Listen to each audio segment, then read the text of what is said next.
E aí galera, tudo bem? Charles aqui mais uma vez no canal Estudos Bíblia Sagrada, continuando aí o estudo no Evangelho de João, né? Agora indo para o capítulo 15, relembrando um pouco, né, esse momento que Jesus está passando com seus discípulos, né? Não mais com Judas Iscariote, né?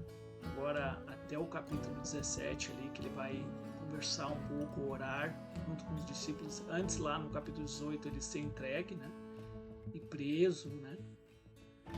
A gente vê esse momento de preparação dos discípulos para aquilo que viria, né. Jesus confortando, encorajando, né, o coração deles a confiar em Deus, né, ficar nas promessas, e seja o que for que acontecesse, que eles voltassem para Deus, confiassem em Deus. E realmente foi isso que aconteceu, né.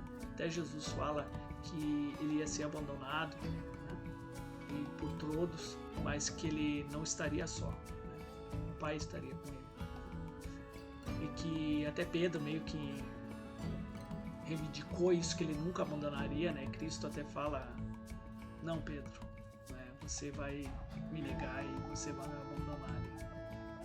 Então é momentos bem críticos, bem difíceis, né, na vida pessoal de Jesus, na obediência dele à missão que o Pai deu para ele, mas ele é o exemplo de fé, né? Como diz a palavra de Deus, ele é o autor e consumador da nossa fé. Passou por todas as provações e sem pecado, foi aprovado por Deus, e isso o ressuscitou entre os mortos e recebeu ele na glória conforme a sua promessa, sendo assim o nosso Senhor, o nosso Salvador. Tá bom? Então, continuando esse momento, né, Jesus com seus não mais 12 discípulos, agora 11, né? E lembrando, não deixe aí de se inscrever no canal, né, compartilhar o vídeo, deixar seu like, deixar seu comentário, né? Isso é muito importante para o canal, tá bom? A participação de vocês, tá? Então vamos lá. Então Jesus agora ele fala um pouco, ele faz um paralelo entre ele e o Pai e os seus discípulos, né? Do qual aqui ele está falando realmente dos apóstolos, né? Mas depois isso é figurado, aqueles que tiverem assim na fé em Cristo, né, estão nessa videira, né? E a gente sabe que Cristo ele usa a videira, também Israel foi tida como a videira de Deus, né? Até a gente vê Jesus ele secando uma planta, né, ali com os discípulos, meio que uma visão meio que aplicada fisicamente, né, mas destinada a Israel, que não produziu os frutos que Deus esperava que eles produzissem quando viria o Mashiach, né? E a gente vê que Jesus chora por isso, né? Porque se a gente pensar dessa forma, é muito mais fácil um gentil ou um judeu aceitar o Messias. Pela lógica, e seria o judeu, porque o judeu já está preparado, né? Já está nesse caminho fundado nele. Então seria muito mais fácil dele ser aceito, né, do que um gentil que não faz parte desse, né? Mas a gente vê que foi tudo isso ao contrário. Realmente tinha tudo um plano nisso, e Deus tudo estava por trás disso, né? Claro que dependeria da fé das pessoas, né? E como foi a fé dos judeus e a fé dos gentios, né? E Paulo debate isso no livro de Romanos, se eu não me engano, deixa eu ver, é Romanos, se eu não me engano, eu acho que é. Ele vai falar um pouco sobre isso, tá? Eu até vou achar esse trecho e a gente vai falar um pouco dele também, tá?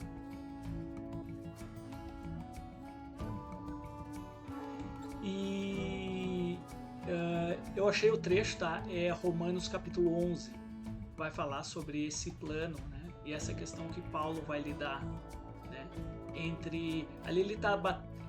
Ali ele está debatendo no capítulo 11 sobre a questão sobre os judeus serem rejeitados e os gentios serem aceitos, né? E que para que o gentil, mais ou menos nessa perspectiva de pensamento, como assim os judeus eram o povo de Deus, como assim Deus rejeitou essas pessoas que eram dele, mas nos aceitou? Então a gente tem muito mais mérito ou coisa. E Paulo diz que não. Daí ele vai debater um pouco esse ponto, né, da questão de os gentios estarem nessa videira, né, no qual os judeus é muito mais fácil de entrar, né, pelo aquilo que eu já comentei, né? Então tá. Então Cristo ele vai falar um pouco sobre essa, e a gente vê que Cristo já tem falado um pouco sobre essa unidade entre ele, né, o Pai, e com os discípulos, não só os apóstolos ali, mas aqueles que viriam crer por meio da fé em Yahushua, né? E assim por intermédio do seu Pai também, né? Que é a ligação, né, entre nós e Deus, né, e Yahuwah. Então ele continua, né? Eu sou a videira verdadeira e o Pai é o agricultor. Então é legal que ele vai falar sobre o negócio de agricultura, como ele falou várias vezes, né? E faz sentido isso, porque era uma sociedade que pescava e era de agricultura, de criação de animais, né? Então eles entenderiam essa mentalidade, essa ligação, né? Então Jesus fala que ele é a videira e o Pai que cuida dessa videira, né? E a poda, cuida onde ela está plantada, né? O agricultor, ele cuida disso, né? Então todo ramo que estando em mim não dá fruto, ele corta, e todo o que dá fruto ele poda. Então é legal o contexto que Jesus está falando, que é um contexto que realmente Jesus ele ia ir embora. Os discípulos iam ter que entender isso, essa comunhão entre os discípulos e ele, e consequentemente com Deus, né, por estarem unidos com Cristo, né, eles tinham que entender essa obediência, né, espiritual, né? Então Deus é o que faz dessa poda, porque a igreja é dele, né? Cristo é o cabeça da igreja, mas quem que é o cabeça de Cristo? É Deus, tudo é de Deus. Certo? Cristo pertence a Deus. Nós pertencemos a Deus. Certo? Então, e Deus, ele trabalha naqueles. E é legal que aqui Cristo tá falando de pessoas que estão na igreja.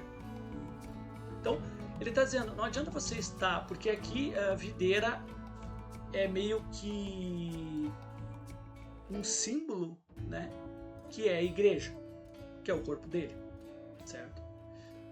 Então, essa parte do corpo, ela tem que produzir fruto, né? E é legal que Paulo ele vai debater isso um pouco, eu acho que é na carta aos Coríntios, se eu não me engano. Ele vai falar sobre isso, né? Porque os irmãos ali em Corinto não estavam amando uns aos outros, estavam bem carnais, e Paulo fala que o corpo tem que agir em sintonia. O corpo ajuda cada membro no seu funcionamento, e o corpo ele anda em unidade e em conformidade uma parte com a outra. Então o corpo de Cristo ele é isso, né? Como ele está simbolizado aqui numa videira. Então ele tem que produzir fruto, como Paulo exorta também ao membro do corpo. Ele tem que produzir, ele tem que ele tem que ser um vaso de bênção na congregação, aonde ele estiver, né? Porque ele está no corpo de Cristo, porque ele está na videira que é Cristo. E o interessante é que Deus ele corta isso, tanto aqueles gentios ou judeus convertidos, né, que não dão fruto. Deus, eles não podem ficar na congregação. E a gente vê muito isso no início da igreja, como Ananias e Zafira, Deus corta eles. A gente vê outros, eu acho que é Alexandre, Hermeneu, se eu não me engano, também são expulsos, saem fora. A gente vê aqueles que ali não estavam fazendo a ceia com reverência, com respeito. Deus estava, não só eles ficando doentes, Deus estava matando eles. Então a gente vê várias consequências disso, de você não produzir fruto e não fazer a vontade do Senhor. Não tem como você permanecer na congregação. Deus não vai permitir isso. E a gente vê isso também nas epístolas ali em Apocalipse, às igrejas, né? Cristo exortando as pessoas na congregação, aquelas a ficarem firmes, aquelas a se arrependerem, a mudarem suas vidas, senão ele viria e retiraria elas, né, da sua, eu acho que ela é vista como lâmpadas, né, seu cálice, é o cálice, eu acho que é, se eu não me engano, tá? Enfim, então isso para dar muito fruto, né? Vocês já estão limpos pela palavra que tenho falado. Então é legal que, tipo assim, Deus nos limpa através do quê? Da palavra dele. Deus vai nos limpando, nos transformando por meio da fé, nos limpando para que a gente mais e mais seja transformado e seja 100% a imagem de Cristo, que é a imagem de Deus. Certo? Esse é o plano. Essa é a vontade de Deus pra gente, certo? Vocês já estão limpos disso, né? Tendo falado. Permaneçam então em mim e eu assim permanecer em vocês. Claro, a gente vai estar em comunhão, porque se não estamos fazendo a vontade de Deus, não temos comunhão com Cristo e nem com Deus, certo? Nenhum ramo pode dar fruto por si mesmo se não permanecer na videira. Isso, consequentemente, não tem como a gente servir a Deus, né, se não servir a Cristo, fazer a vontade dele. Não tem como a gente estar na congregação e querer estar em comunhão com Deus, estar servindo a Deus, se a gente não obedece a ele e não transforma a nossa vida. E hoje o mundo religioso é baseado nisso, o mundo evangélico, o mundo católico é baseado nisso. Você não vê frutos.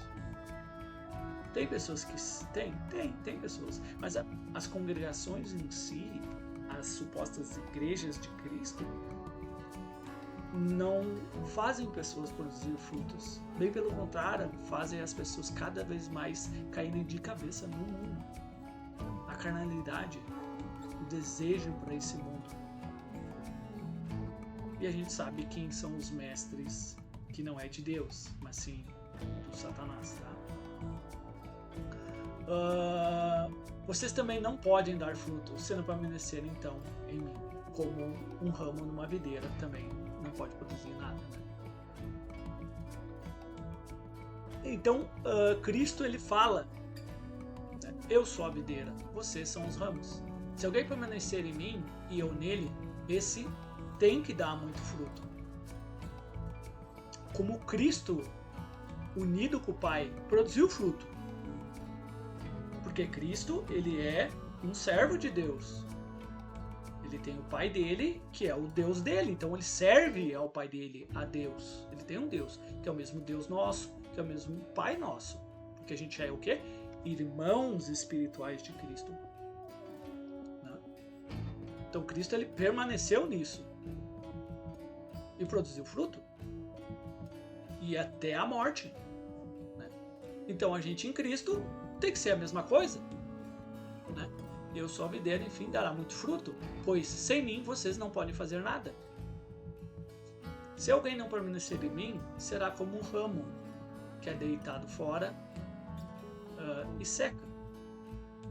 E só que tais ramos, eles são o quê? Apanhados, lançados no fogo e queimados, porque não servem para nada.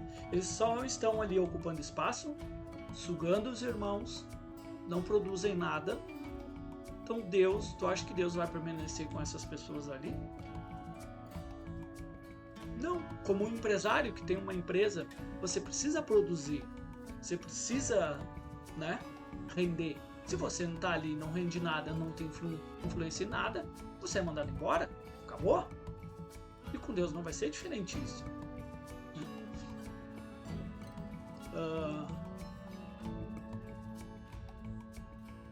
Versículo 7. Se vocês permanecerem em mim e as minhas palavras permanecerem em vocês, diferente daqueles que realmente a palavra não está sendo aplicada neles, então, consequentemente, eles não estão sendo o quê? Limpos. Limpos do quê? Limpos da sua carnalidade, seus frutos da carne. E isso é muito destacado em Gálatas 5. Frutos da carne, frutos do Espírito. Cada um tem frutos da carne. Quando a gente se converte e a gente é batizado, a gente não é uma varinha mágica, que a gente está lá, tá limpo, a gente agora é 100% santo e a gente não vai mais pecar e a gente não tem mais nada de carnalidade, desejo, pensamento, nada. Isso é uma mentira, certo? Você lida ainda com a sua... É uma transformação, você é um bebê, você é um recém-nascido espiritual. Você está ali para se transformar, amadurecer e ser um adulto em espírito. E é legal que é isso que Paulo debate ali. Paulo, eu sempre falo Paulo, né? Mas o autor dos Hebreus fala que não tem como falar com eles porque eles são crianças ainda espirituais, eles não entendem, eles não são amadurecidos. Por quê? Porque eles não são exercitados na palavra da verdade. Que o próprio exercício da tua fé, tu produzindo frutos, você não só amadurece e muda, você cresce espiritualmente em conhecimento, certo?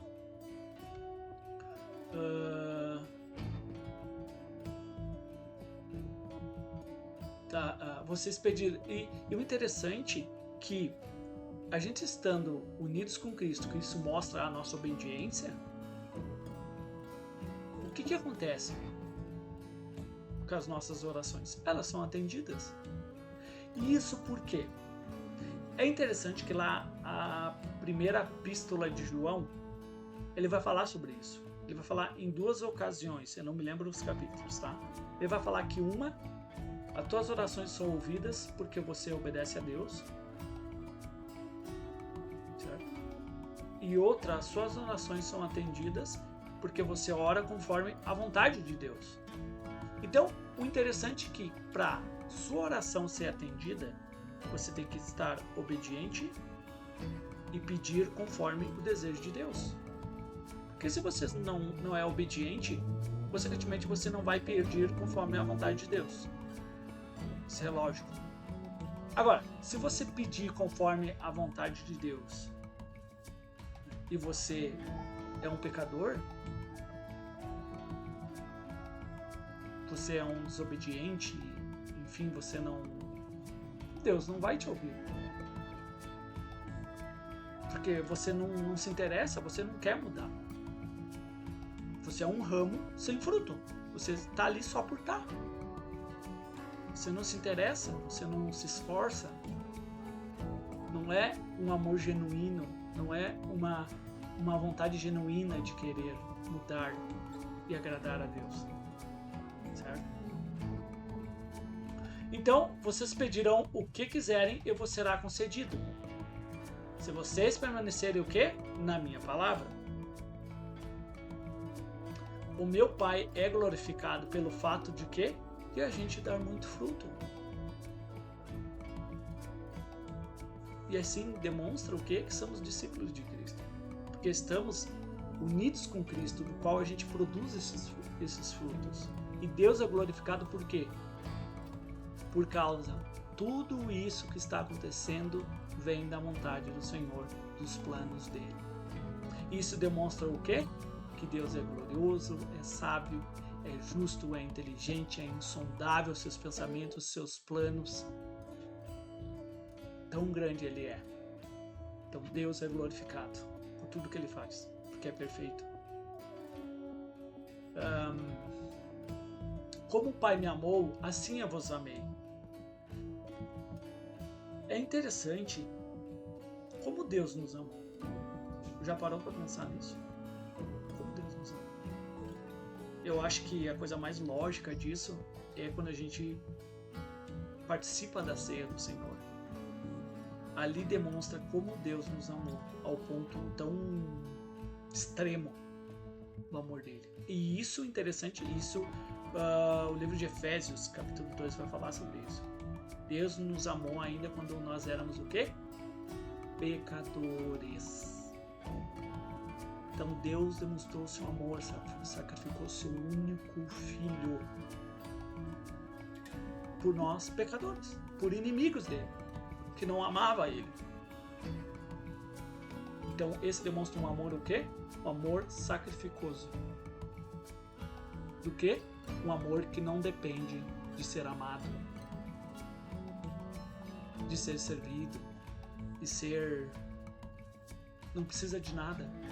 Isso é o amor genuíno e verdadeiro, do qual Cristo demonstrou para os seus apóstolos, do qual Cristo quer que nós demonstramos a Ele, a Deus, ao nosso próximo, como os discípulos, os apóstolos demonstraram, principalmente Paulo. A gente vê muito Paulo, isso porque Paulo que não era mais Paulo que vivia, era Cristo vivia nele. Então a gente vê esse reflexo, esse ramo que era Paulo na videira que era Cristo, na prática, amando os judeus que o apedrejava, o cuspia, o açoitava, aos gentios.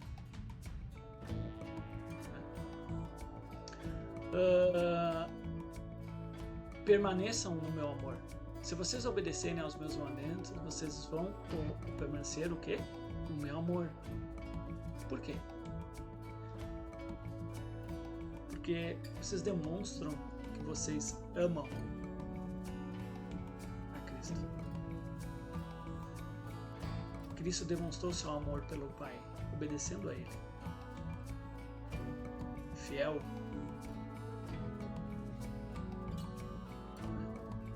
Como Ele quer que nós permanecemos nisso, nesse amor de obediência, né, que demonstra o nosso amor por Ele. Se vocês obedecerem aos meus mandamentos, permanecerão assim no meu amor, assim como tenho obedecido os mandamentos do meu Pai, e assim permaneço o quê? Em seu amor. Tenho dito essas palavras para a minha alegria estar em vocês. É interessante que o que Cristo está dizendo aqui, Ele tem falado essas coisas para que aquilo que Cristo está sentindo, pelo aquilo que Cristo está passando e vendo espiritualmente, os discípulos possam sentir e ver no coração deles. E aí eles vão ver essa alegria. Então Cristo queria que o que Cristo estava sentindo, passando, vendo, os discípulos poderiam ver, sentir. E isso que seja o que? Completo. E isso é legal, porque desde o capítulo ali, deixa eu ver, 14, 15, 16, 17, a gente vai ver Cristo falar muito de alegria. Alegrai-vos, alegria, né? E isso num momento tão crítico de Cristo. Só que por quê? Cristo via uma outra perspectiva. Não que Cristo ele não ficou abalado no momento lá no Getsemane. Ele ficou, mas ele botou toda a sua confiança, a sua esperança no seu Deus, no seu Pai. E era isso que Cristo queria que nós tenhamos, essa confiança, essa alegria, essa esperança. E isso, se a gente estiver em Cristo, em Yahushua, nós vamos ter isso. Não medo da morte, não medo de nada, mas sim com esperança, com alegria, vencer as batalhas. Porque estamos num reino inabalável, temos um rei, um sumo sacerdote indestrutível, santo e justo, para a eternidade, à destra do Deus Todo-Poderoso, que nos ama, desde que obedeçamos aos seus mandamentos e estarmos firmes em seu Filho.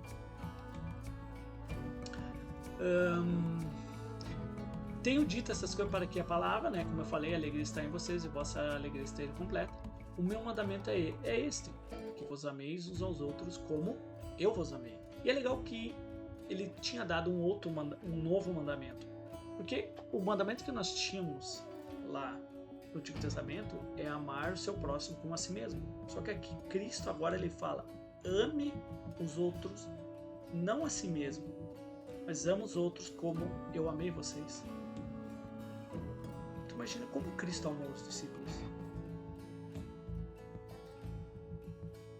Um ser que veio para esse mundo, saiu da sua glória, participou de uma natureza carnal, mas sem pecado, no meio de pecadores, de pessoas cheias de maldade, totalmente diferente do ambiente dele. Mas ele, o que ele fez? Ele se sacrificou pelas essas pessoas. Ele amou elas, ele serviu elas, morreu por elas. E é esse amor que Cristo quer que nós tenhamos uns pelos outros. Não só pelos nossos irmãos, que isso é óbvio, tem que ser, mas pelos nossos inimigos também. Porque Deus, quando nós éramos inimigos, não só Deus nos amou, Cristo também.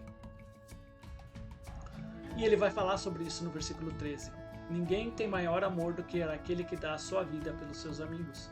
E é legal que amigos aqui, a gente está falando de pessoas íntimas. E Cristo está falando de pessoas que ele é amigo. Amigo é uma pessoa que te conhece, que tu tem intimidade com ele, conta seus planos, suas dificuldades, as suas metas. E Cristo, ele era isso aí com os discípulos. Ele era aberto. Ele falava do Pai dele, falava dele. Então, eles não eram mais servos, porque o servo, ele só obedece. Ele não sabe nada do seu Senhor, não sabe nada do seu mestre. Ele só obedece. O amigo não, é diferente. Ele vai falar sobre isso, sobre essa amizade. Né? Ninguém tem maior dar seu amigo. Vocês serão meus amigos se fizerem o que eu mando. Já não vos chamo de servos, porque o servo não sabe o que o seu Senhor faz. Em vez disso, eu vos tenho chamado amigos, porque tudo o que eu ouvi do meu Pai, eu vos tenho dito. Vocês não me escolheram, então é legal que Cristo ele vai falando as coisas, para que eles percebessem que eles não estão ali porque eles querem, ou porque eles escolheram Cristo, porque eles podem fazer as escolhas que eles querem, decidir o que eles vão fazer, do modo deles, né? De se sacrificar, de não se sacrificar, de servir, de não servir. Não existe isso. Ele deixa bem claro isso, né? E ele fala, vocês não me escolheram, mas eu vou escolher para irem e darem fruto. E fruto, e é legal que ele enfatiza isso, fruto que permaneça. Para quê? Que vocês pedirem ao meu Pai em meu nome, ele será concedido. Então é interessante que vem aquilo que eu abordei entre obediência e pedir conforme a vontade de Deus. Produzir fruto obediente e pedir conforme aquilo que Deus quer, a vontade dele. Certo? E ele repete isso de novo, como ele disse ali no versículo 12. Ele fala no versículo 17 e enfatiza isso. Este é o meu mandamento. Amem-se uns aos outros. Beleza? Então espero que vocês tenham gostado do estudo aí, né? Do pensamento, né? Vocês possam estar refletindo nisso, né? Nessa mensagem de Cristo, não só pelos seus discípulos ali, os apóstolos, mas pelos aqueles que querem servir ao Senhor, participar dessa videira, né? E assim ser fiel, produzindo fruto, dando sua vida obediente, amando ao Pai, amando ao seu Filho, amando ao seu próximo, e assim sendo uma bênção, não mais como nós éramos vasos de maldição, né? Na vida das outras pessoas, mas um vaso de bênção. Possamos ser luz e sal nesse mundo, do qual, graças ao nosso Deus Yahuwah, nos tirou dessas trevas, desse reino de trevas desse mundo, e nos transportou ao reino de luz do seu Filho. Então, fique com Deus, Deus abençoe os estudos aí, a caminhada de vocês, né? No qual o nosso foco é Yahushua. Um abraço, fiquem com Deus, valeu, até a próxima, se Deus quiser.